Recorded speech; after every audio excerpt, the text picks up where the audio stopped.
The predictions are that this match might slip off the end of the brutal scale, all within the laws we trust.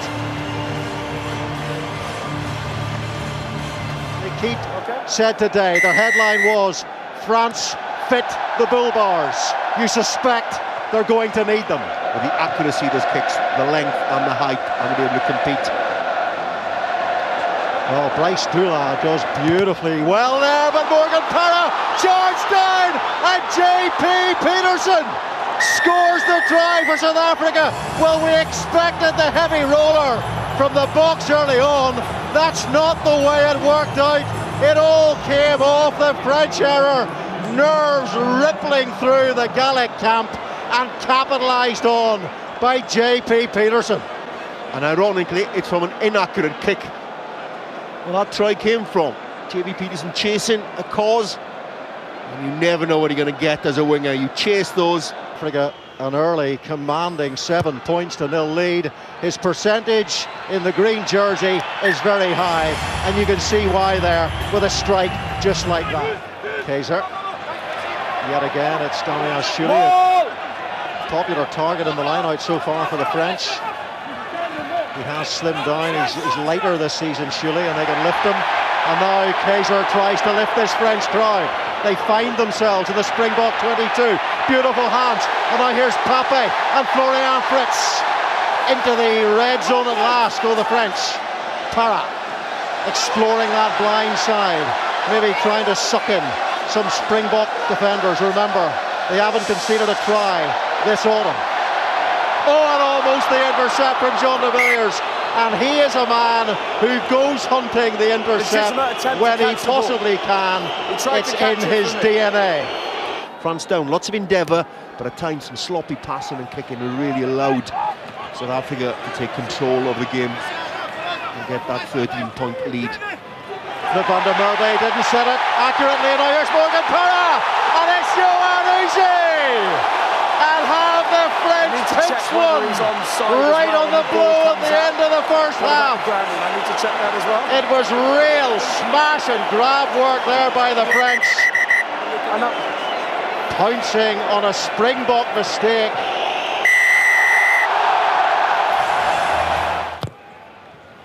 Well, they are a very excitable crowd here in France. And they roar in appreciation of Parra's conversion. And what a turnaround, right on the cusp of half-time. And you talk about fine margins. Both tries the result of mistakes, but it's South Africa who lead by 13 points to 7. The big French second row and a big shove coming in from South Africa there, picked up by Dwayne Vermeulen. And off he goes, thunder hooves into the 22. Here is Pienaar, and a poor pass, and Mornay Steyn had to stretch, and it's Pienaar who finds Jean de Villiers, who finds Jacques Fourie, and there was some hesitancy there in the French defence. They seemed to half stop. I went back. That didn't go forward. Well, that's what the TMO was checking now in Ramage. But there is no try. There is no try. Well, that surprised me there. I thought ball went back. That's what he's doing. He looks disgusted. Now into the 22, and Pienaar goes down a big blind side. Here's Willie Leroux. Little grubber through. The French defence again is hesitating. Not for the first time. And Francois Lowe feels that he is the man to capitalise this time. But did Uche get his hand to the ball before Francois Lowe? Brilliant work. No try. He could have given up the ghost there, but he didn't. He kept on fighting. Defenders. Thalès. Marquis Botha trying to get underneath that one. Now here is Habana. Nice little flick from Jean de Villiers. Okay, this is what I've seen, Ian. I've seen a man with his hips go beyond the horizontal, and he's made contact with like the top of his back. It's a yellow card. Anything to add? And in his judgment, that is a yellow card offence. That penalty incident. Touch missed by Mornay Steyn. Here goes Yitoun. But look where they are in terms of geography. Well taken off him by Yoann Uche. That was brilliant by Uche. The two wingers working brilliantly together. the bounce of the ball. Unlucky Johan Uge. Great interplay between him and Giton. Kick downfield and he was winning that chase.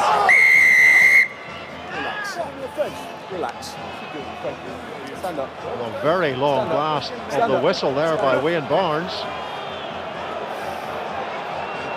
And a long blast usually means trouble. You can't take the law into your own hands. You put a hand to the face. And a yellow card for Francois Lowe, his second yellow card of the autumn. You might remember is coming together with Richard Hibbard in the Wales game. And what has Francois Lowe done here? It could cost his side.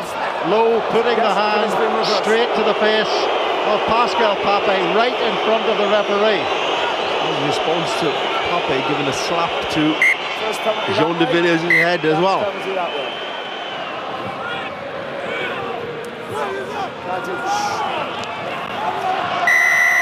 And this could well be the decisive whistle from Wayne Barnes, as this would stretch the South Africans out to a 9-point lead and would pretty much seal the match here in Paris. So they've got to get the ball to ground here, do the French, or else that will be that. And that will be the final whistle, and the South Africans have managed to win in Paris after 4 successive defeats in France. And what a crisp and clean November series it has been for the Springboks. They have come north, they have beaten the Welsh, they have beaten the Scots, and now they have beaten the French after a 16-year gap. Their last win in Paris was at the Parc des Princes, and now they have won at last at the Stade de France.